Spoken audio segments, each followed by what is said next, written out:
Each year for the past 9 years, Chapman University in Orange, California, has conducted a survey of American fears to reveal the top 10 fears in America. The results of the most recent survey were published in October.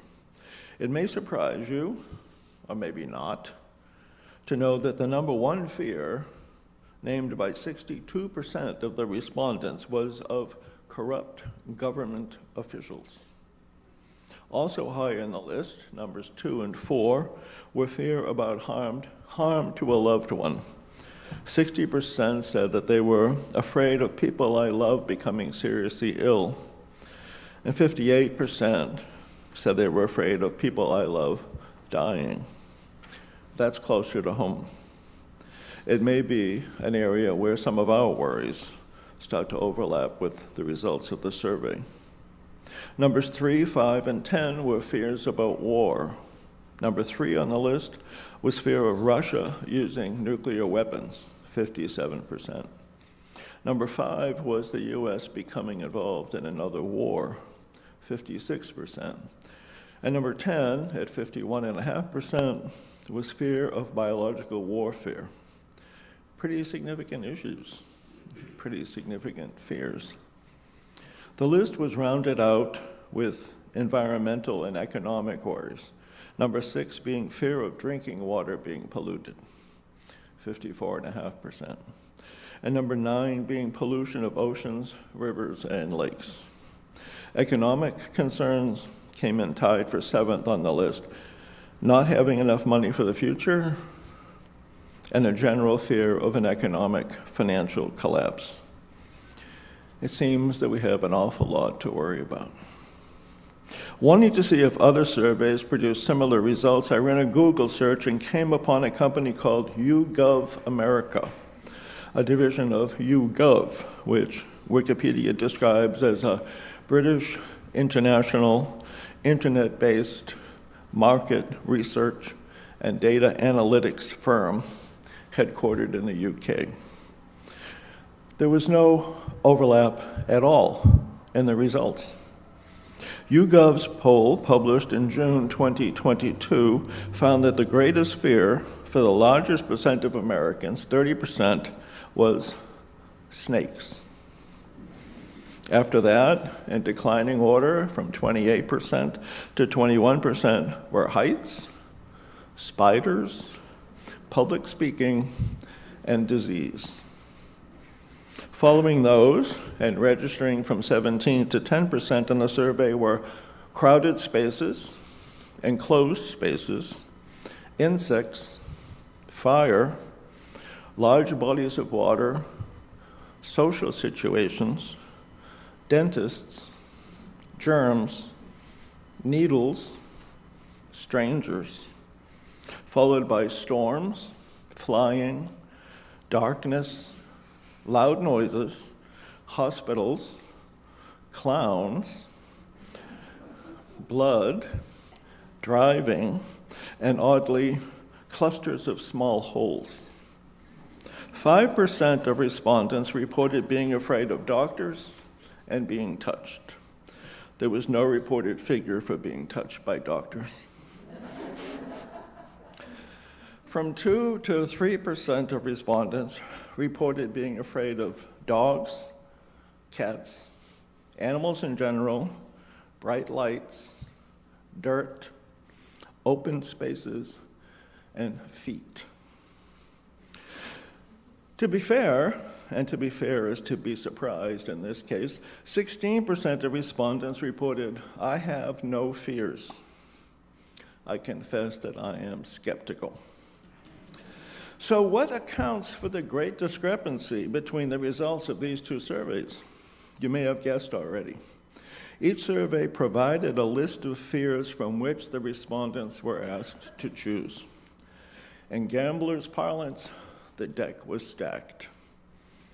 In the justification of the methodology of those compiling the questions for the survey, I suppose the answer would be, well, you've got to start somewhere. Of course, what are you afraid of is a different question than how much are you afraid? For example, though only a few people reported a fear of flying, those who did reported fearing it a great deal. Only 23% of people reported a fear of public speaking, but half of them fear it very much. So when thinking about your own fears, factoring in the intensity of the fear is as important as well. As I look at YouGov's list, I'm surprised to find that there's not much that I fear personally. Disease?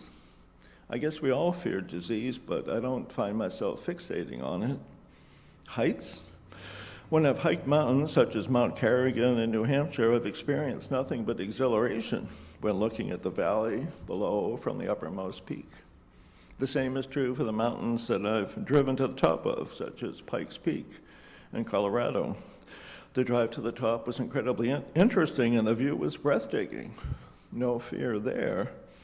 Yet, when I look at that famous 1932 photograph of lunch atop a skyscraper, where 11 iron workers are sitting on a steel beam 850 feet above the ground on the RCA building in Manhattan, I get queasy. And that way, I guess you can say I'm afraid of heights. Again, nothing I'm preoccupied with, though. Loud noises? I guess we're all startled by loud noises, but I don't live in fear of them. So I guess I'm pretty much a fearless person. Except I'm not. When my brakes did nothing to stop my 2007 Prius from sliding on an icy road into a van stopped at an intersection in Framingham 2 weeks ago, I saw the whole thing happening in front of me and felt no fear, just a sense that an unfortunate situation had developed that was going to cause a lot of inconvenience, but which had to be faced. And after I reported the accident to the insurance company and received an email in response, I continued to feel the same way.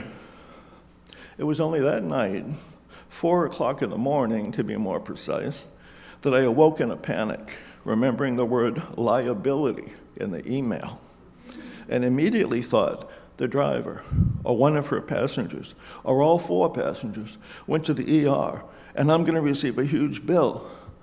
And maybe they're hurt. That my heart beat fast in a panic, and I knew there would be no more sleep that night. That scenario did not materialize, however. This example brings something into high relief. We don't always know what we are most afraid of, unless you can make a really general statement and say the unknown. Things that we don't even imagine can be the things that are most frightening. I dated a woman once, a very nice young woman, full of curiosity and energy and high spirits and imagination. Too much imagination, as it turned out. Only after we'd been dating for a few weeks did she tell me that she was diagnosed with OCD, obsessive compulsive disorder, a condition which features a pattern of unwanted thoughts and fears, the obsessions, that lead you to do repetitive behaviors, the compulsions, which explained why I would sometimes be so long in the car waiting for her to emerge from the apartment, because she had to check the stove 13 times to make sure that the oven was off, and had to check the doorknob 13 times before feeling assured that the apartment was secure. My heart went out to her, but it certainly put a strain on the relationship. The Mayo Clinic's definition says that the thoughts and fears are unwanted, but in this case, I think they'd be justified in adding unwarranted. One question for all of us to face when looking at our fears is whether or not they are warranted. Are they rational fears or irrational?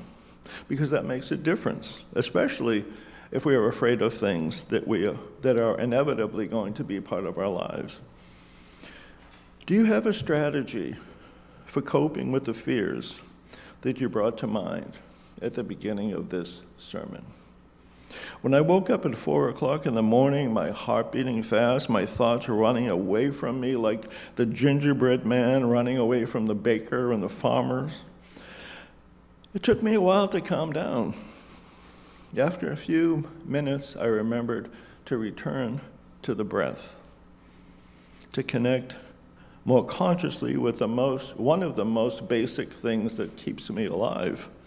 The heart is beating rapidly, but conscious breathing slows it down. The heartbeat is necessary, and the breath in the lungs is necessary. Bringing them together brings synchrony, or maybe even harmony. Synchronized beating of heart and breathing of lungs begins to introduce peace to the body. Then you need to harmonize the thoughts in your brain with the beating of the heart and the breathing of the lungs. One classic way is through the simple act of saying to yourself, breathing in, I breathe in peace. Breathing out, I breathe out stress. Breathing in, I breathe in calm. Breathing out, I breathe out anxiety. Breathing in, I breathe in peace. Breathing out, I breathe out stress. Saying this over and over like a mantra, it is a mantra, will gradually bring you to a sense of serenity, a sense of dynamic stasis. Another technique, and this is what I turn to at 4 in the morning, is to remember to recite the Serenity Prayer, either in its classic form or in whatever way will be therapeutic to you. God, grant me the serenity to accept the things I cannot change, the courage to change the things I can, and the wisdom to know the difference. Or just grant me the serenity to accept the things I cannot change, courage to change the things I can, and the wisdom to know the difference. It really does help to clarify to yourself and for yourself those things you can actually do something about and those things that are out of your control. So it makes sense just to let them go. That's called realism, and there's nothing to be ashamed of in that. Most of us here today, and I expect most of those watching from home as well, are, shall we say, of a certain age. Having spent 7 decades on the earth myself, and knowing that many of you have as well, and remembering the old biblical warning from Psalm 90, the days of our years, in them are 70 years, the loss of our lives themselves may be high in our consciousness. And if not, the loss of our faculties. So many of my friends and family members have by now had hip replacements and knee replacements, shoulder surgeries, stent implants, pacemakers, and back surgery, that we could fill up a couple of wards at the Morton Hospital. Others are dealing with loss of memory, loss of our once flexible vocabulary, and the looming fear that somewhere in there is a loss of self. None of these things were listed in the compilations we Americans fear most in either the Chapman University survey or the one conducted by YouGov America, which I find quite strange. How do we deal with these losses and prospective losses? For some people, the answer is prayer. My friend Sherry prays every evening and throughout the day, addressing God directly as a trusted friend who will provide guidance. Others say they trust the universe, but I'm not sure if they have a personal relationship with that immensity. I'd like to know more about that. Others have a daily meditation practice in which the synchronizing of breathing, thoughts, and heartbeat is a practice much like daily exercise for some folks. Others, and I am one, trust in the Serenity Prayer when I remember to say it.